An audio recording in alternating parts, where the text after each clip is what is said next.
بسم اللہ الرحمن الرحیم۔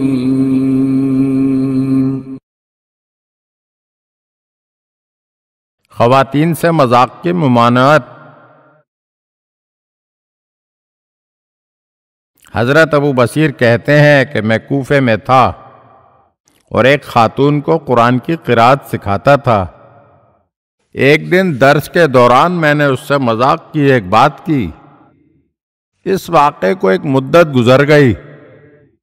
پھر میں مدینہ منورہ آیا اور امام محمد باقر علیہ السلام کی خدمت میں پہنچا تو آپ علیہ السلام نے مجھے ملامت کی اور فرمایا، جو شخص کسی عورت سے خلوت میں گناہ کرے گا تو خداوند عالم اسے نظر رحمت سے نہیں دیکھتا۔ یہ کیا بات تھی جو تم نے اس دن اس عورت سے کہی؟ شدت شرم سے میں نے گردن جھکا لی اور اس دوران توبہ کی، اور امام محمد باقر علیہ السلام نے فرمایا، خبردار، ایسا نہ ہو کہ پھر کبھی اس کی تکرار کرو۔